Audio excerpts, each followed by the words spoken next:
Hi, I'm sorry I haven't posted any updates the last 3 days. That's because of various reasons, um,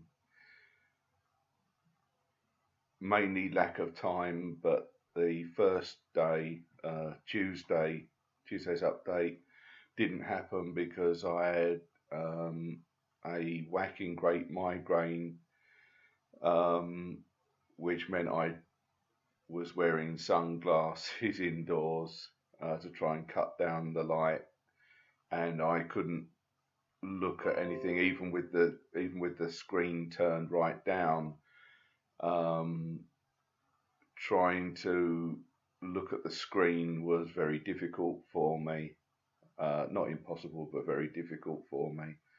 And where I had to type anything, um, the text was too small. I couldn't wear my glasses and the sunglasses together. So I just decided not to do an update. So I apologise, but there it is. And there was nothing really to update you on anyway. Wednesday, so that would be day 12. I had the appointment with a psychiatrist, not my regular one, and he was phenomenally helpful. He'd never met me before, but he actually took time to read my notes, which is virtually unheard of in my experience, anyway. Which is why I prefer to see the same psychiatrist all the time, because at least he knows what's going on. He was fantastic. I asked him if I could have a photocopy of his written rough notes, um, so I could take them with me as evidence to my assessment. He went one step further. He said, I don't really like doing that, but what I'll do is I'll make sure you have a letter, a sort of a mini clinic notes to take. And true to his word, about 4 hours after my appointment, I went back and was able to pick up a a a small one-page report which had my up-to-date diagnosis and some extra notes, and it was fantastic. I can't thank him, and I can't thank my regular psychiatrist secretary, because the person I saw was part of my regular psychiatrist's team. I cannot thank uh, the regular psychiatrist secretary highly enough, or enough, because despite the workload that she has, she managed to do. Yeah, it was only short, but there are tons of notes that have to be done, and the fact that she went out of her way, her and the psychiatrist went out of their way to make sure I had the evidence to take with me yesterday, was absolutely fantastic. And I also managed to pick up a letter from the service where I do my work-related activity, um, because I'm on ESA as well, the work-related activity group. And they gave me a 2-page letter, not only covering the, what diagnosis I've got and stuff like that, but also what they have seen of my state, my psychological state during the sessions and outside when they've seen me, because I've sometimes hung around and talked to them, and they were absolutely phenomenal. And one of the group, lovely woman, a service user like myself, actually gave me a heat pad for my neck, which was absolutely fantastic. She wasn't there, but she left it so I could pick it up. And I was told told Wednesday as well. If I said yes, sir, I'm sorry. It's the assessment was yesterday. This happened on the Wednesday. I didn't ask for it, but they've actually um, requested a food parcel for me. I didn't ask for it, and I said to them, thanks very much, but I don't really need it. I said, well, it's done. I said, well, if you know someone else who's more deserving of it, because I can afford to buy my own stuff at the moment. If I lose my PIP, I'll be the most regular customer at the food bank going. But if if there is someone else who can have it, give it to them because they need it more than me. And they said maybe we can't do that officially either.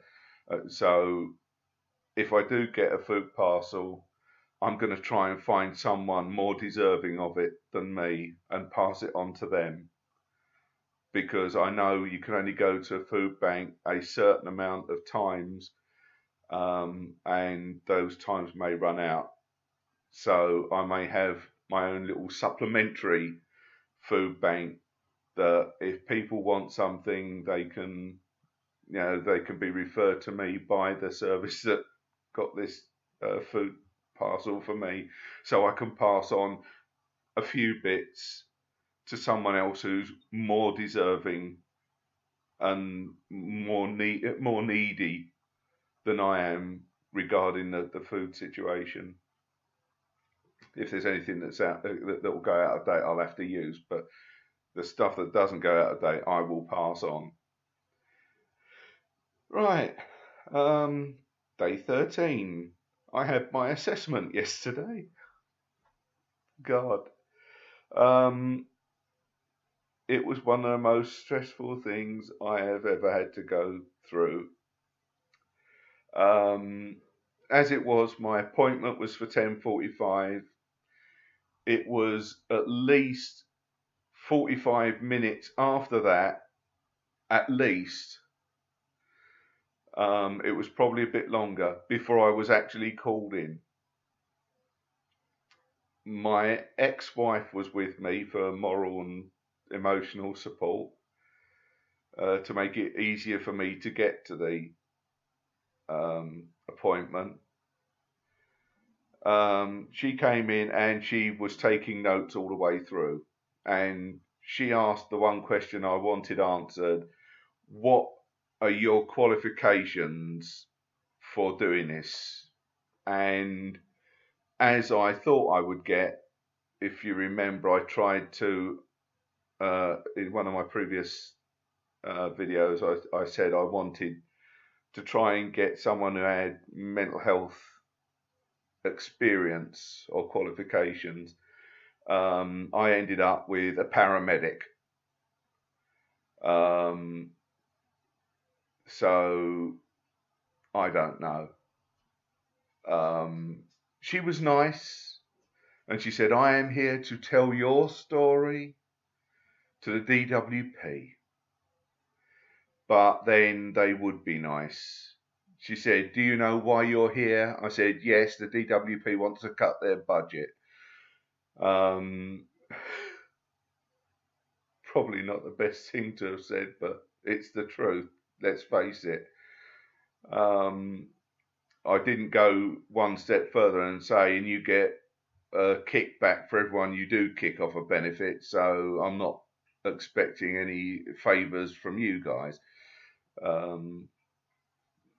If I'd have said that, I really would have been screwed.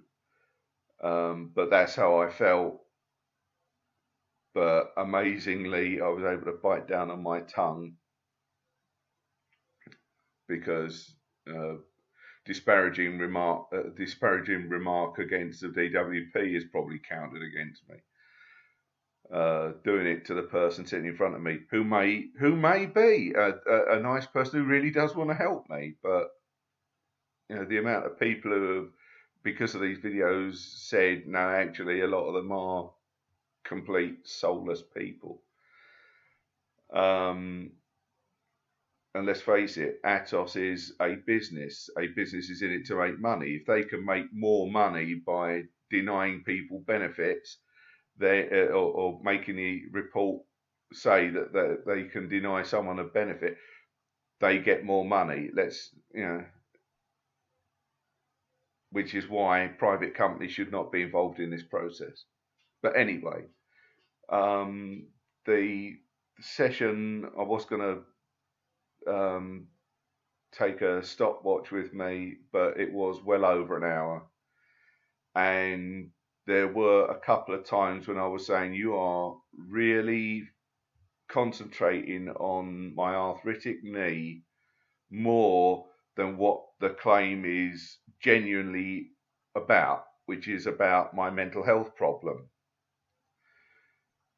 But I did manage to get everything that the advocate and I put down as important points. I missed out some stuff because I thought this was going to be, because it's a review, I thought it was only going to be about how my condition has deteriorated since I put in the PIP claim. She started asking me questions going back to the original PIP claim about how's your depression of it. Oh, I've already put that down. I don't need to put that down again. Nothing's changed apart from the stuff I'm trying to tell you about now. So when she said, how does your depression affect you, it kind of threw me, because I was not expecting to have questions on that part, the general part, the stuff they've already got the information on. So that I went blank. Yes, I've got low mood. Yes, suicidal thoughts and everything. And bad memory. Those were the only things I could remember. I think during the course of the interrogation, I did get gentle interrogation. I mean, I didn't have a spotlight in my face or anything, although it felt like it at times. I did not say about mood swings as part of my depression, obsessional behavior that isn't OCD level obsession, but obsessions and compulsions at a lower level. But it did come out, I hope, in some of the other answers. So maybe I've covered everything. I don't know. I left there still really worried. But I also had the follow-on worry that I had a choice. I could come straight home. Diana, my ex-wife Diana, couldn't be with me for the next part of the day. She had to come home, straight home, and I had a choice, because the PIP assessment centre was closer to my parents than I have been in months. Did I take the risk of going to their place on my own to go and see my dad? And it was dependent on how I felt the assessment went. My ex-wife seems to think it went okay. The fact that the woman, the assessor, who was a lovely woman, or appeared to be a lovely woman, was so worried about me by the end of it, she wants to call my GP because she's worried about me, and she wants a GP to call me to go and see her. my ex-wife seems to think that it went well. I came out absolutely not knowing. I was worried about some of the stuff that I may have omitted by mistake. And I couldn't gauge it. But my dad is very ill. And I felt that as I was at the closest geographically that I have been to my parents' place, I had to go. And I'm glad I did, because my mum, when we were leaving, Dad went back to bed, and Mum just started becoming emotional. And I'm not saying she wasn't emotional the rest of the time, but it was the emotions of someone who knows in their heart that their husband of 50 years is not long for this world. And she didn't want to be emotional in front of him. She wants to be strong for him. And she told me that he's got a cancerous growth on his shoulder, which appeared as a lump on his shoulder, visible through the skin. He's got one on his other shoulder. He's got 3 or 4 on his back, and a couple on his stomach or his chest area. He is basically riddled with cancer, and it's visible. It's not so internal that it's invisible to the eye now. And so actually, this really could be that if I hadn't gone yesterday, if I hadn't taken the risk, and I'm all about positive risk taking. If you've got mental health problems, that you should try and force yourself to do stuff that you are uncomfortable doing. I took the positive risk that, one, there could be someone following me to see if I was telling the truth in the assessment. Paranoia going on everywhere. The other was, I have to do this for the betterment of my mental health. But most of all, I did it, although I'm not close to my family emotionally, I will still mourn the passing of any of them. So if I hadn't seen him yesterday and he took a turn for the worse before I could get a chance to go over again, I probably wouldn't have forgiven myself. So luckily he's not in any pain as such.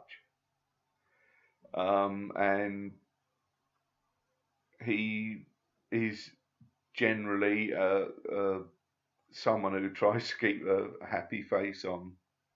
Whether that's a good thing or a bad thing, I don't know. But I had to go and see him. So yesterday was a very stressful day and a very long day.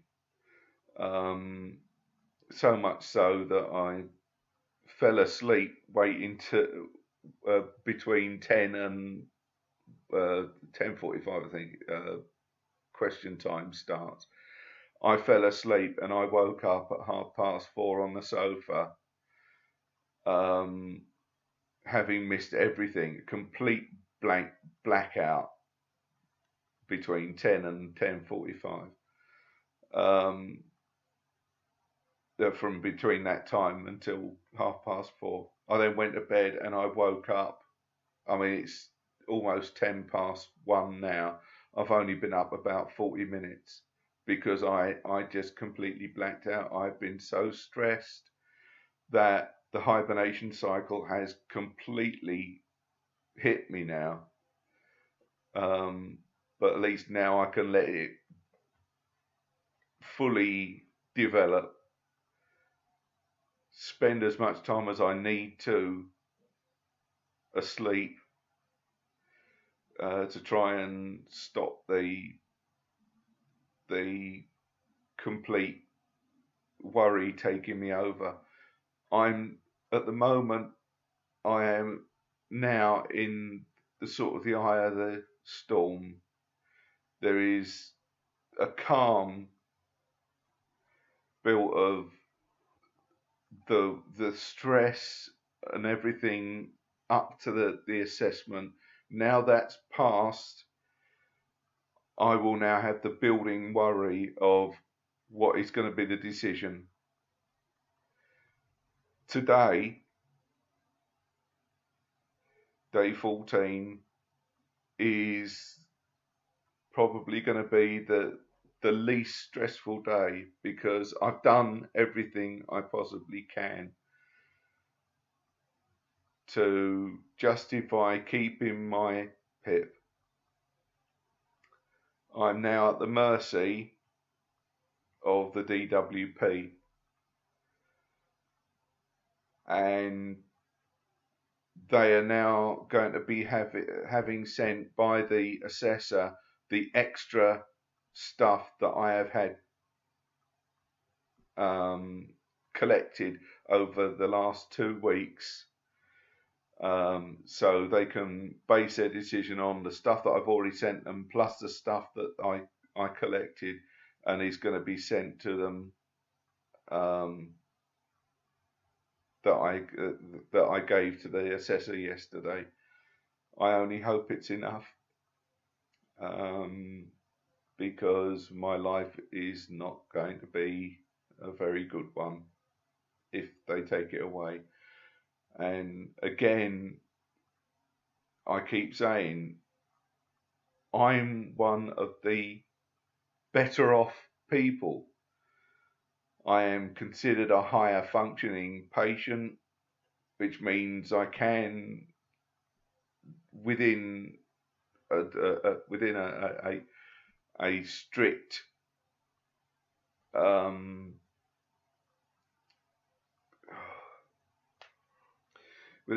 within certain limitations, strict certain limitations, I can have a normal existence. I am not a depressive who is the sort of stereotypical depressive who just lays down and can't be bothered to do anything.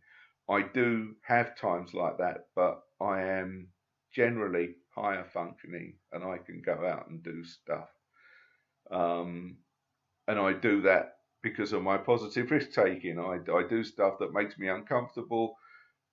When I come home, I then do whatever I need to de-stress. But how can people who are not as resilient as I or as well off as I go through this process without being completely destroyed? It's almost destroying me, and I am mostly a resilient person. There are times when I'm not, but most people who actually know me I'm fairly resilient. What about the people who aren't as resilient as I am? It's almost destroying me. What's it going to do to them? Anyway, this concludes my 4-day review, because I'm kind of including a bit about today. There's nothing I can add other than it's the eye of the storm now. I'm just going to try and enjoy this less stressful day, so that tomorrow I can start trying to build up my resilience for the up to 2 months worry that's to come. So far, this process has been very stressful, but not as hard as I thought it would be getting the evidence. And I don't know why that is, because that is not the usual experience of people. It certainly wasn't when I was going for DLA and got turned down for it. But that's a story for another time. So if you've seen all sort of 25 minutes of this, thank you for having the resilience to watch it. I'll see you tomorrow.